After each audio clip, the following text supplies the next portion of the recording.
Je déclare mon meublé, spécialiste de la fiscalité et de l'accompagnement des loueurs en meublé, a le plaisir de vous présenter Je découvre le monde du meublé, le podcast à destination de tous les loueurs en meublé.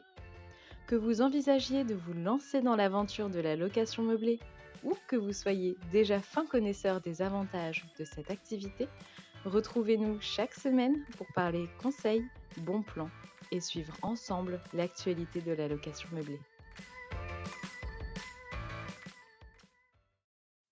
Bonjour à toutes et à tous. Dans le premier épisode de cette série, nous avions évoqué les règles qui encadrent la mise en location d'un logement sur de courtes durées. Aujourd'hui, nous allons nous pencher sur les démarches à accomplir pour pouvoir louer votre bien en vue des Jeux Olympiques. La première démarche à entreprendre est la vérification du règlement de copropriété, car il est possible que ce règlement prévoit d'interdire la location sur de courtes durées. Dans ce dernier, vous devrez rechercher la présence ou l'absence d'une clause interdisant la location meublée de courte durée, comme une clause d'habitation exclusivement bourgeoise.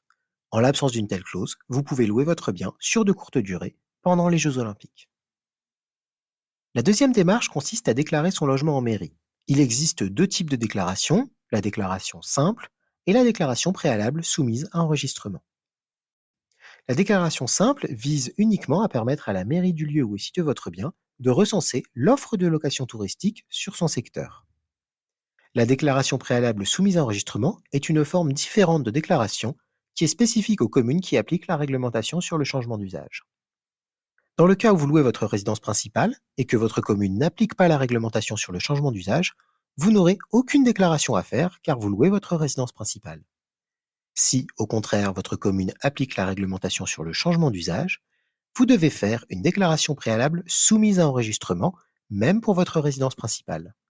Dans la plupart des cas, vous pourrez le faire directement en ligne sur le site de la mairie. Vous obtiendrez alors un numéro d'enregistrement que vous devrez obligatoirement faire figurer sur vos annonces de mise en location. Dans le cas où vous louez une résidence secondaire ou un investissement locatif et que votre commune n'applique pas la réglementation sur le changement d'usage, vous aurez simplement à déclarer votre bien à la mairie par le biais d'une déclaration simple. Si votre commune applique la réglementation sur le changement d'usage, vous devrez faire une déclaration préalable soumise à enregistrement dans les mêmes conditions que pour une résidence principale.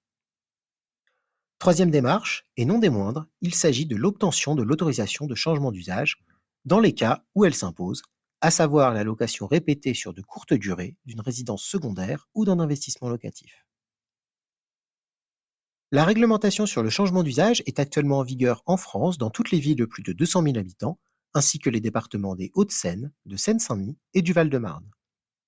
Toutefois, toute commune a la possibilité d'appliquer cette réglementation après un vote du conseil municipal ou de la communauté de communes.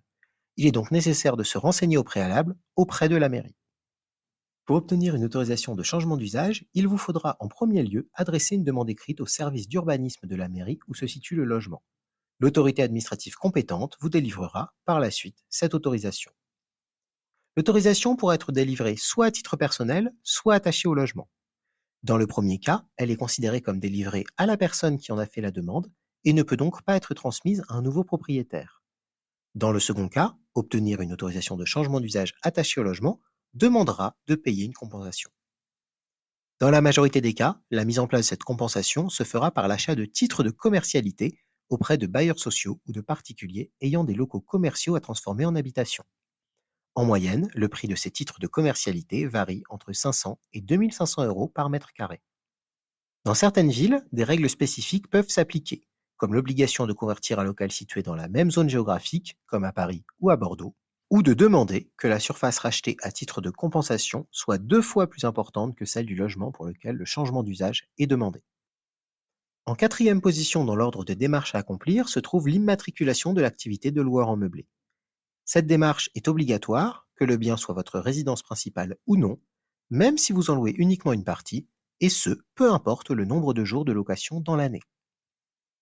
Pour vous immatriculer, vous devrez déclarer votre début d'activité auprès de l'Institut national de la propriété industrielle, ou l'INPI, afin d'obtenir votre numéro SIRET correspondant à l'immatriculation de votre activité de loueur en meublé non professionnel. La déclaration devra intervenir dans les 15 jours qui suivent le début de votre activité. En même temps que vous déclarerez votre activité, vous aurez une cinquième démarche à accomplir, celle du choix de votre régime fiscal. Pour tout savoir des spécificités de chacun des deux régimes accessibles aux loueurs en meublé, à savoir le régime réel d'imposition et le régime microbique, et tout comprendre des changements apportés par la loi de finances 2024 pour la location de courte durée, vous pouvez aller écouter l'épisode 2 de notre précédente série consacrée à la fiscalité de la location saisonnière, intitulée Location saisonnière, régime réel versus régime microbique. Cela fait, il ne vous restera plus qu'à trouver un locataire.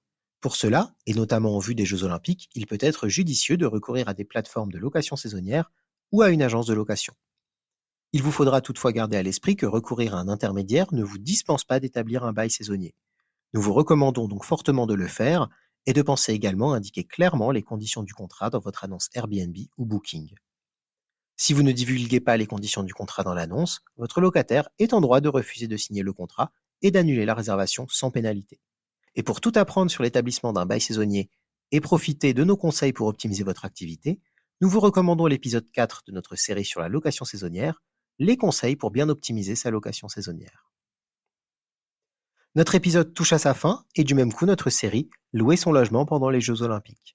Vous disposez maintenant de toutes les informations pour préparer la location d'un bien pendant cet événement et ainsi profiter de cette période pour financer vos propres projets ou vos vacances loin de l'agitation olympique.